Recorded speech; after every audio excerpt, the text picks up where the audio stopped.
Hop, oldingi mavzuyimizni davom ettiramiz. Foiz mavzusini davom ettiramiz. Endi 23-chi misolga yetdik. Xo'p, 23-chi misolimizda sinovda aytilyapti, shaklni necha foizi bo'yalgan deyapti. Xo'p, oldimizda o'rganganmiz, 100 bo'lakka bo'lib berardilar, qanchadir qismini bo'yab qo'yardi, o'sha foizi bo'laveradi. Endi 100 bo'lakka bo'lmayapti-da shaklimizni. Oldin dastlab necha bo'lakka bo'linayotganini bir olishimiz kerak. Necha foizi bo'yalganini topish uchun. Xo'p, bunaqasiga 4 katta, bunaqasiga 5 katta ko'paytirsak, demak 20 ta kattaga bo'lib qo'yapti, bir butun narsani 20 bo'lakka bo'lib qo'yapti. U degani ana shu 20 ta bo'lak nima? 100%. Yani bitta butun narsani 20 bo'lakka bo'lib qo'yapti, shuning uchun shu 20 ta katta 100%. Endi necha foizi bo'yalgan deyotganligi uchun sanab qo'yamiz.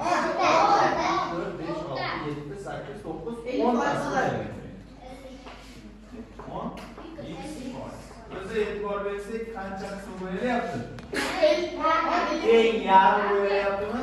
Proporsiyani topadigan bo'lsak ham 10 ga ko'paytirib 20 ga qilamiz. 20 ga bo'lishimiz kerakmi? 50 foizi bo'yalgan. Tushunarlimi? Demak, har doim misol uchun aytdi 10 ta katta aytib turibdi, 10 foiz bo'yalgan deb qo'ysak, unda xato aytgan bo'lamiz. Demak, dastlab jami necha bo'lakka bo'layotgan topishimiz kerak ekan, u 100% bo'lar ekan, bo'yalgan sarapayamiz ekan, o'sha x foiz bo'ladi. Tushunarlimi? Hop, endi keyingi misolimiz 24-misolimiz bitta butun aylanani necha bo'lakka bo'lyapti? 4 bo'lakka bo'lyapti. Demak, shu 4 bo'lak 100%, ya'ni butun narsa bo'lganligi uchun 100%. Nechasi qo'yib qo'yibmiz? 3tasi qo'yadi. Shu 3tasi foiz deyiladi. Stop qo'yamiz.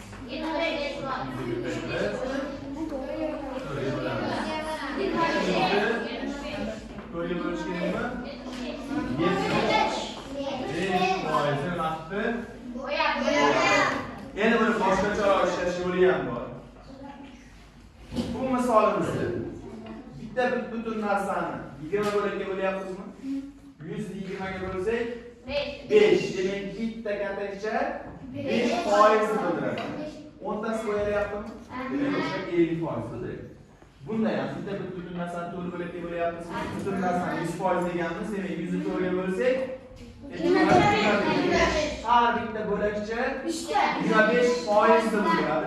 3 tasi qo'yib qo'yaptimi? 75% ga nomlarkan. Tushunarlimi? Hop.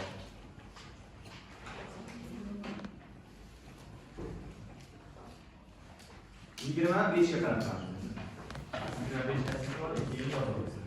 Do'stlar, to'g'ri, 25.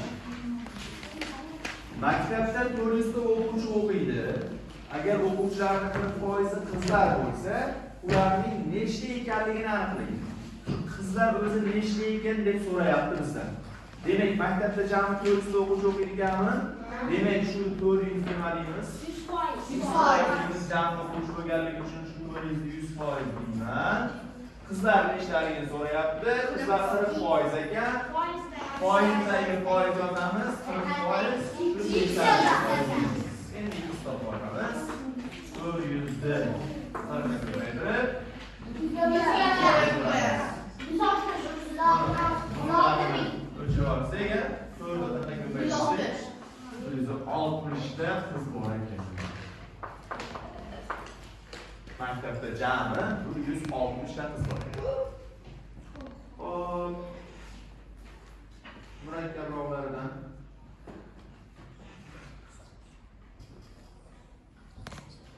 yetti. Qaraylik, hammamiz 27 ga. 27 savolga qaraylik. 27 savolimiz aytilyapti. Maktabda 600 ta bola o'qiydi. O'quvchilarning 20% 5 bahoga, 72% 4 bahoga va qolgan o'quvchilar 3 bahoga o'qiydi. Maktabda nechta o'quvchi 3 bahoga o'qiydi deb so'rayapti. Endi qaraylik. Biz bir chekkadan 5 bahoga o'qiydiganlarni, 4 bahoga o'qiydiganlarni topib chiqsak ham bo'laveradi. Yoki bo'lmasa, birato'la 3 bahoga o'qiydiganlarni topishimiz ham mumkin. Qanday? Aytyaptiki 20% 5 bahoga o'qiydigan. 72% 4 bahoga o'qiydigan. Necha foiz 3 bahoga o'qiydi shunda? 8%. Qayerdan bilyapmiz? Endi uchalasini qo'shganimizda 100% bo'lishi kerak, hammasi bo'lib. Jami o'quvchi soni chiqishi kerak edi. 20% 70% bo'lsa, 92%, 100% dan ayirsak, demak 8% odam necha bahoga o'qiydigan? 3 bahoga o'qiydi. Nechta o'quvchi bor edi o'zingizda? 600 o'quvchi bor edi. Endi shu 600 ni nima deymiz? 100% deymiz. Endi qarang. Qaysi bahoni so'ragan bo'lsa, shu foizini foizga yozib qo'yamiz. Bizdan 3 bahoga o'qiganlarni nechta so'rayapmiz?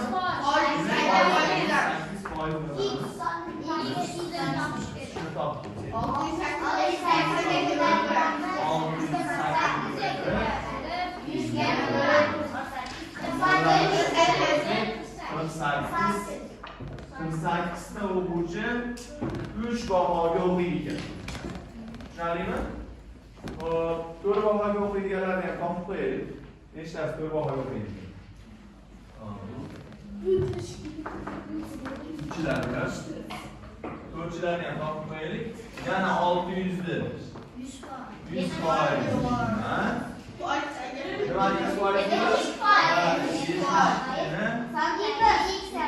X deymiz.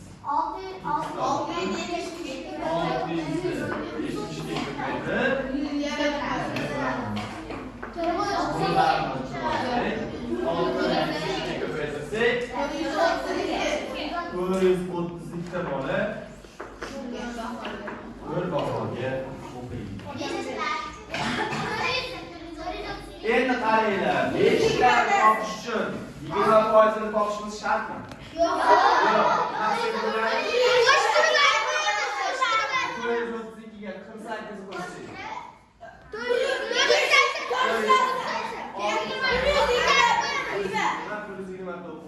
5 bahoga o'qiydigan deb aytib qo'ysak ham bo'ladi. Aynan 20% ni topishimiz shartimiz.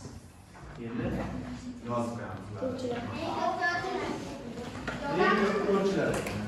Mana yozamiz.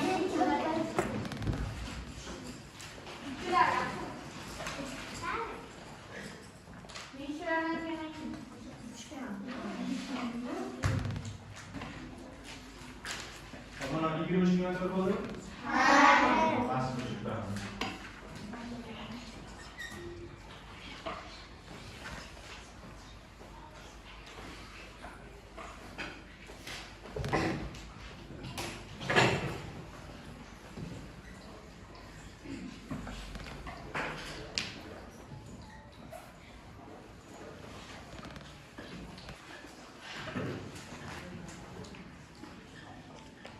Qolgan 28 ga xulosa qilamiz.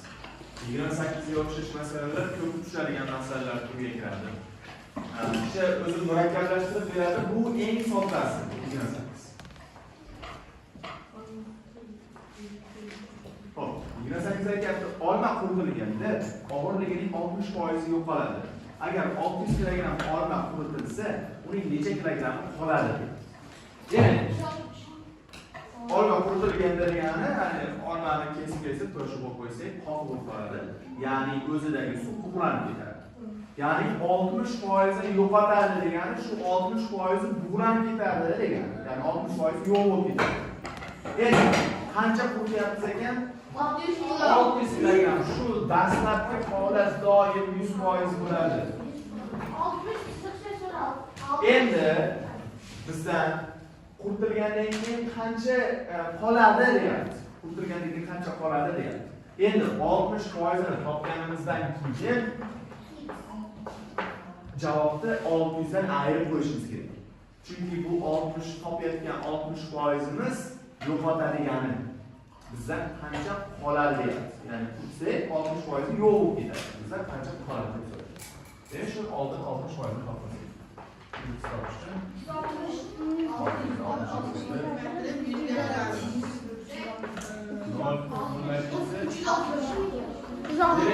360 kilogramni nima bo'lib ketar ekan? Bulanib ketar ekan. Ya'ni tarkibidagi suv bulanib ketar ekan. Va endi qancha qoladi? 600 dan 240 kilogram qoladi. 240 kilogram. Qaniga? 28da o'zi ilashlaysizlar. Anaroq 29da o'zi ilashlaysizlar. Hozir 30 ni ko'ramiz. Deyarli bir xil. Hozir mana shu 30 ni ham tushuntirib beraman, keyin 35 ni ham tushuntirib beraman, keyin undan yana o'zimiz ishlaymiz. 30 ga qarang. Olmaning narxi yozda 12 ming so'm edi. Mana edi deyaptimi? O'tgan zamonda gapiryaptimi? Dastlabki holat doim 100% bo'laveradi. Tushunarlimi? 12 ming so'm 100%. Qish fasliga kelib uning narxi 30% qimmatlashsa, necha so'm bo'ladi? Qarang. Shu narx 30% qimmatlasa, keyin necha pul bo'lib qoladi deyapti. 30% edi deyaptimi? Ha. 12 mingga birinchi 30% topib qolamiz. 12 mingga 100%. 30%ni qanchalaymiz? X topib olamiz. 12 mingni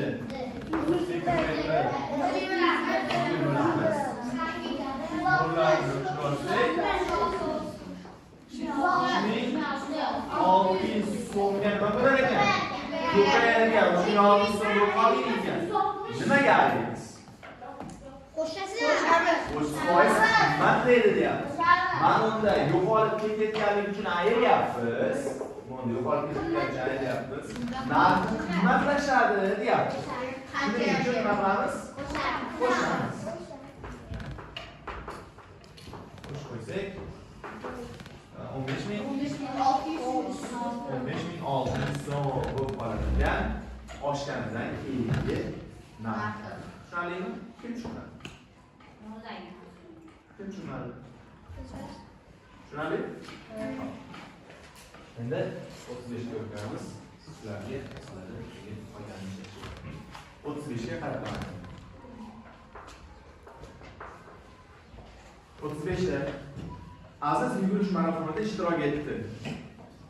Azizdan oldin kelgan yuguruvchilarning umumiy soni yugurishda ishtirok etganlar sonining 25%ni tashkil etadi.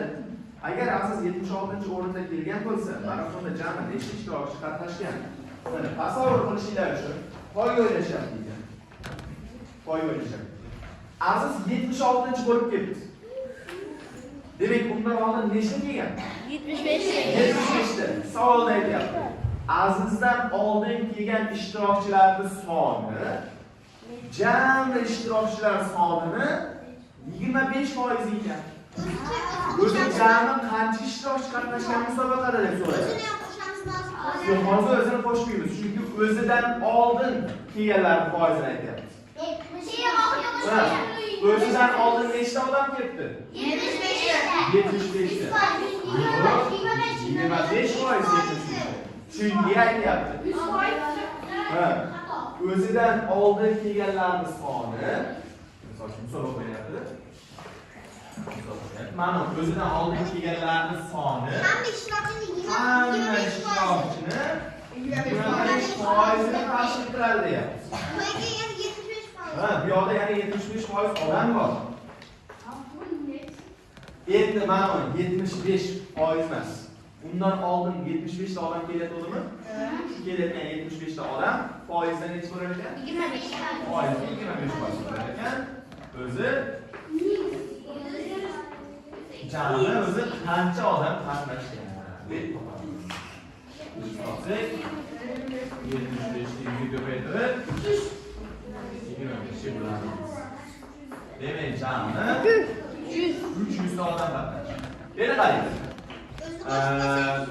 Buni ishlashni chizmali yo'li ham bor. Chizma orqali ishlashimiz ham mumkin. Xuddi ma'nosiga. Buni tushuntiraylik.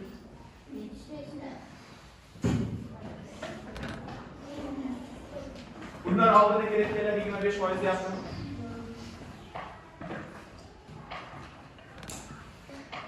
Mana shu 25% bo'lsa. Mana necha foiz qoladi? Nechta bo'ladi 25%? 3ta bo'ladi-da mana 25%. 25%. Shunda necha foiz bo'ladi? 75% bo'ladi. Bizda oldinda ketayotgani bor. Nechta edi? 75 shekilga bo'ldi oldinda. Ha? Mana 75. Mana 75. Bu ham 75. Hammasini qo'shib qo'ysak, ya 300 ha.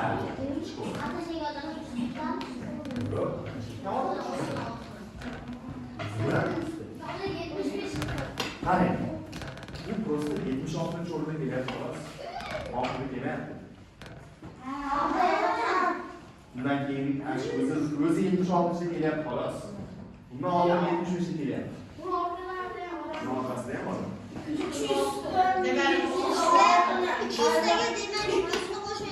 Ha? Yo'q, asl 300 ichida o'zi ham bor. 300 ichida o'zi ham bor. O'zi 76 ga kelyapti-da. 300 ta odamni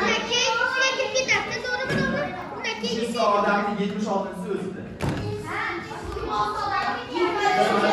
76 o'zida. Ana 25 ta odam 25 ga kelyapti. Kimga tarkan u yo'q? Ben ondan daha da geçtim.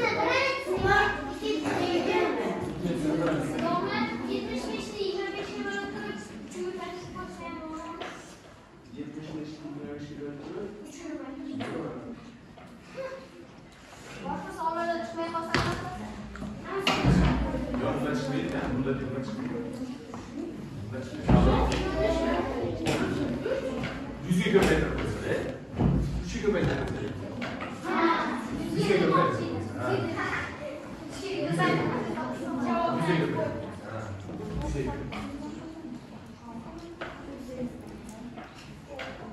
Endi bu jadvalda ham ishlab qo'yaylik. Bunga vazifani bo'lishi mumkin jadval.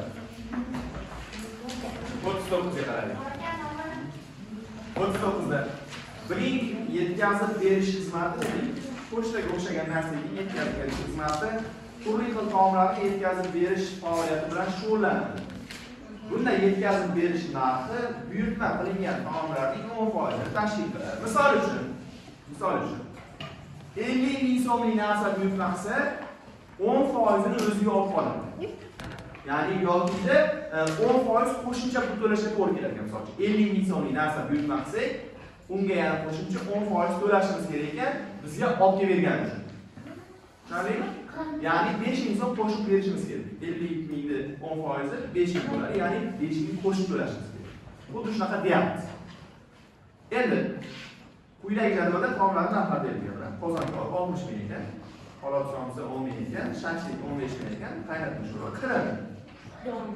Endi agar nodir bir kishilik qozon kabob 5 ming bo'ldi. Qarab.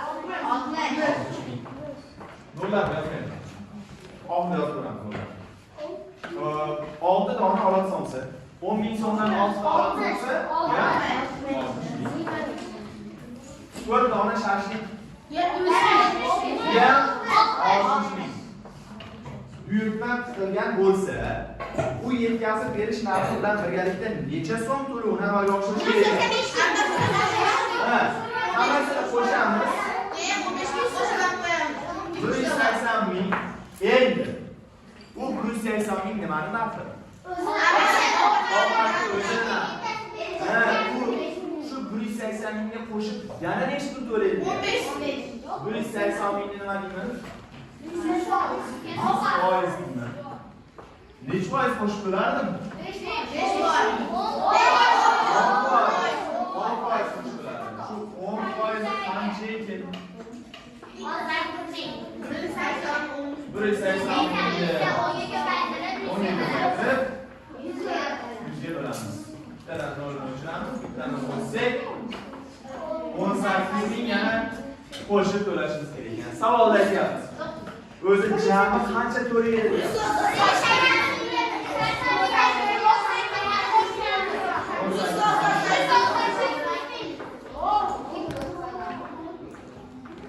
$198 ming so'm to'laydi ekan. Mana shu buyurtmalarga. 200 ming versa 2 ming qaytarsa kerak.